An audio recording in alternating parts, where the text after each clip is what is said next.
Reserves. The gentlewoman from Maine is recognized. Madam Chair, I'm very pleased to yield 6 minutes to the gentlewoman from Connecticut, the distinguished ranking member of the Appropriations Committee, Ms. DeLauro. The gentlewoman from Connecticut is recognized for 6 minutes. Thank you, Madam Chair. My appreciation goes to Chairman Simpson and Ranking Member Pingree, and to the Interior and Environment Subcommittee staff for their work on this bill, their hard work on this bill, especially Rita Culp and Jocelyn Hunn. The departments and agencies funded in the Interior and Environment bill ensure that our air is safe to breathe, that our water is safe to drink, that our national parks and other public lands are protected, and that they are accessible to the American people, and that our nation's unique and iconic flora, fauna, landscapes, and ecosystems are preserved for our health, safety, and enjoyment for generations to come. But rather than making sound investments to protect our air and water, preserve our national parks, and ensure the environment we all share and live in remains clean and protected, the majority's bill benefits the most egregious polluters and climate science deniers, jeopardizes public health and safety, hinders our responses to the climate crisis, and endangers rural and low-income communities. But this disastrous proposal did not come out of nowhere. This is explicitly where the majority wants to take the country. Project 2025 is the Trump MAGA Republican agenda to take over the government and destroy our rights and freedoms. But it is not just a document on a website.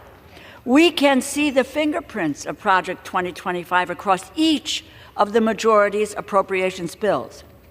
Project 2025 commands the environmental oversight and regulations be rolled back or entirely eliminated, preventing the Department of Interior and the Environmental Protection Agency from safeguarding the atmosphere, our waterways and public lands, and preventing Interior and EPA from tracking emissions and pollutants.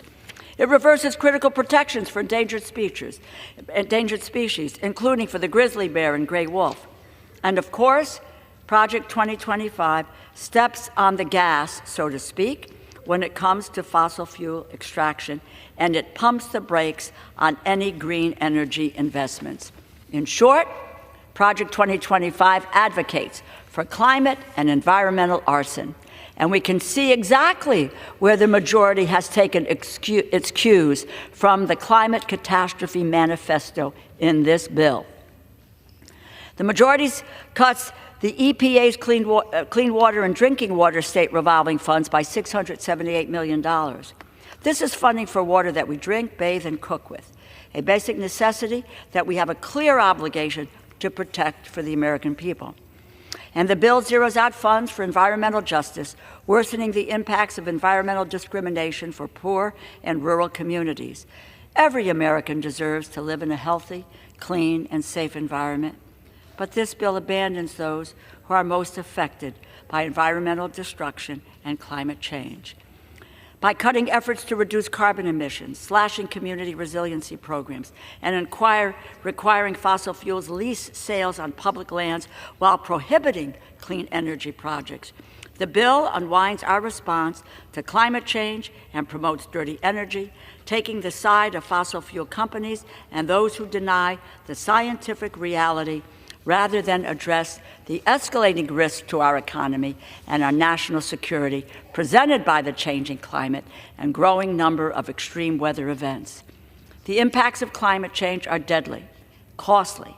They can be felt in communities around the world, including in our own districts. We cannot put our heads in the sand and act like climate change will disappear. I have proudly worked across the aisle to protect our environment and public lands for Americans, past, present, and future. And I am immensely disappointed to see the majority abandon their obligation to conserve America's lands and natural resources. I believe the national parks are America's best ideas. But sharp cuts to the National Park Service mean fewer seasonal employees and furloughing existing permanent employees, making it more difficult and cumbersome for our constituents to visit and enjoy our nation's crown jewels.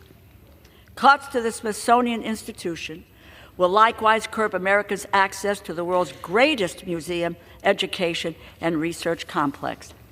To top it all off, the majority has included some 83 new policy riders that put endangered species at risk, damage the environment, and obstruct clean energy development, hinder the work of the Environmental Protection Agency, and discriminate against millions of Americans. I'd like to read a portion of a letter that we received from 69 environmental organizations led by the League of Conservation Voters and Trust for Public Land.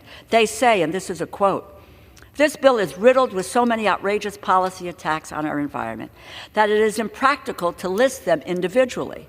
Similarly, extreme riders were removed from the final fiscal year 2024 Interior Appropriations Bill just a few months ago. By going down this path again, we fear Congress is wasting valuable time that could be better spent producing bipartisan legislation that has a realistic chance of becoming law. We urge you to reject this proposal, which is equal parts damaging and unrealistic," end quote. The ramifications of this bill will reach into every corner of this country. This bill damages our public lands. It promotes dirty energy. It jeopardizes biodiversity and obstructs our response to the climate crisis. Thus, I cannot support this bill. I encourage my colleagues to vote against it. Democrats are ready to pass legislation that protects our environment, our public lands, and the health and the safety of American people. I implore the majority to join us. It is time to govern, and I yield back.